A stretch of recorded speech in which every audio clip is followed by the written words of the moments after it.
We've got a number of artists here today. We're creating a Rat Queens mini comic today that Kurtis kindly wrote while slightly hungover this morning. We've got a number of artists working on that. Those will be up on display around the con tomorrow. We're going to get them inked and coloured, and then we'll make them as a little sheet that you can pick up from the shop that we're going to give away on Free Comic Day. We've got, so Dan and Kurtis are going to basically jump up here, hopefully, so we can be in the camera. If you want to sit on the bar, that's absolutely sound. And shoot a breeze about all things, you know, comic related, whether you know their own titles or anything that you really want to fire at them. With the characters that you've created for Rat Queens, are there people that, like, muses or inspiration within your circle of people that you know? And have they read it? Do they see themselves? I don't know if they've read it. Like, it's weird because it's, some of them are my family, so no. My family is very conservative Christian, so being, they wouldn't read that book. So there's like, you know, Betty is definitely based a little bit on my mom, just kind of the fact that she's very family oriented and she just kind of loves no matter what. Hannah is kind of based, some of the things that Hannah says is basically toned down versions of things that my fiance says. You know it's true. No, you know I'm it's true. saying this publicly. But yeah, their personalities are aspects of people that I know, and then some of them weirdly are kind of aspects of myself. I was just thinking about kind of what's happened in the last 6 months. We've had. There must have been some chaos in there. Yeah, there was delays on the art front. That I had a kid, obviously that didn't help, but I was mostly done the scripts. There wasn't a lot of waiting around for a script, so we had, I think, one issue come out from our main storyline between July and now. So I haven't actually written Rat Queens for a while. I've just kind of been waiting for things to happen. So when I actually wrote issue 10, I was like, holy shit, it's been a long time since I've written these characters. And it took a while to get some of the voice back. I'd always struggled with Violet's voice the most. So getting back to her and basically what I do is I just go back and I reread everything, I reread all my notes, and I reread my scripts just for nuances that aren't in the book. Although there are exceptions to this, I do find it quite difficult to read Marvel books that are taking over characters that I've been writing for a while. Simply because you get really attached to them and Did you ever say they would not say that? Yeah, no, you do end up saying, he would not say I am Groot. Not like that he would, no, but you do, yeah, I think Bendis, for instance, is a really terrific writer. I mean, he to me, he's the comics equivalent of Aaron Sorkin in terms of the quick-fire dialogue he does in something like Powers, brilliant X-Men, Avengers, really, really good. I read Guardians of the Galaxy for professional reasons, and it entertains me, but to me he's got their voices wrong. But that's just to me because that's not the voice that was in my head when I was writing them.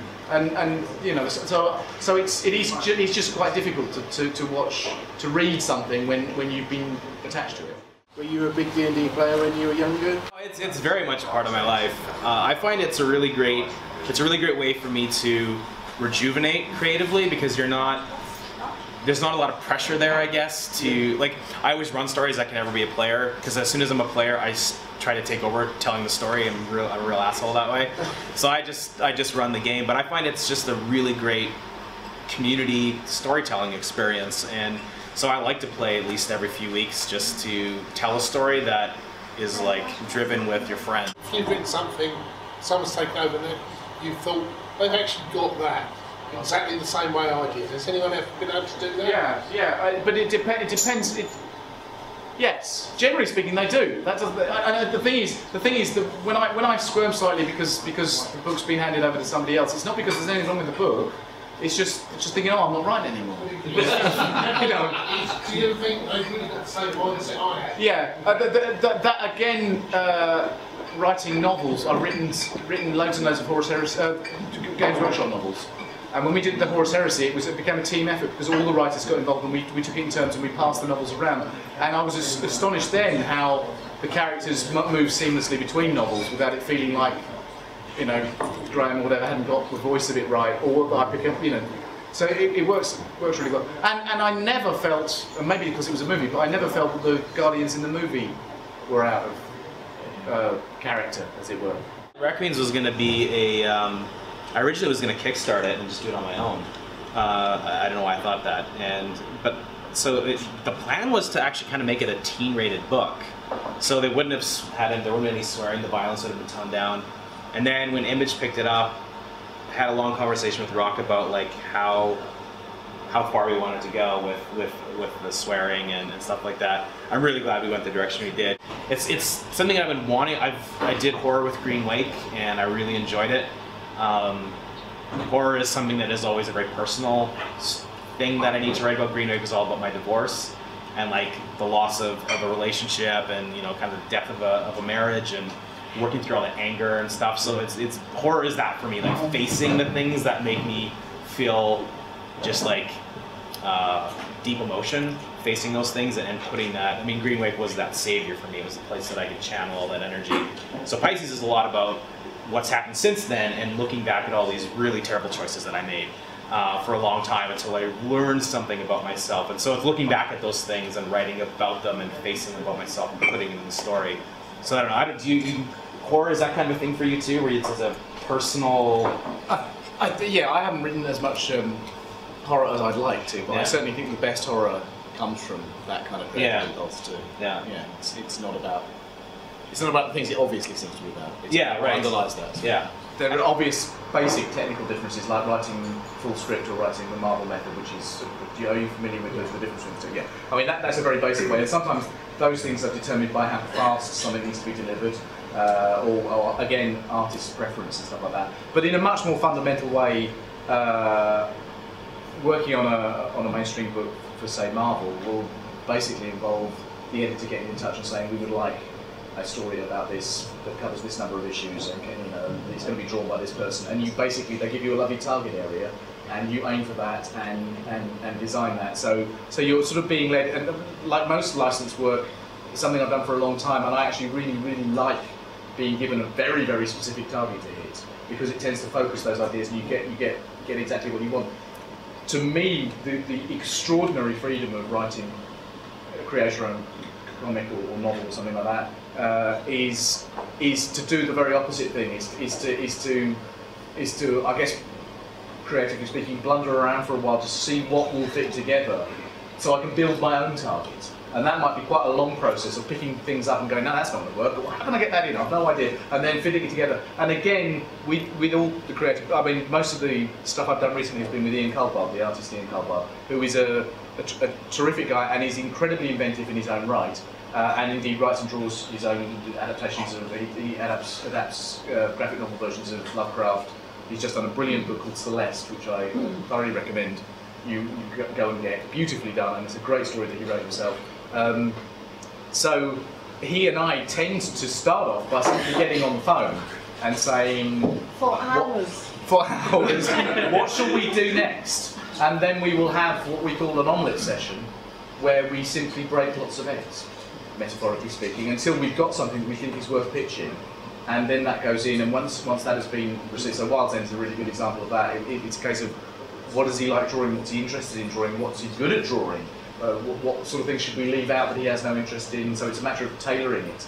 And also, what sort of things do I want to get across, what things do I need him to do? And sometimes some of the cleverest ideas have just simply come out of a conversation where, in fact we had a conversation yesterday about a project we haven't pitched yet, where as a joke he riffed on an idea we had. I'm not going to say, but he riffed on an idea, and it was just for the sake of a funny conversation. And I went, wait a minute, and then I made the joke back, because in the course of making the a sort of follow-up joke back to him, I went, oh, wait a minute, that's the real idea. That is what the thing should have been in the first place. And that only came out through the conversation. Do you have a beginning, middle, end to it, or is it just as ideas keep coming to you? There's not an end.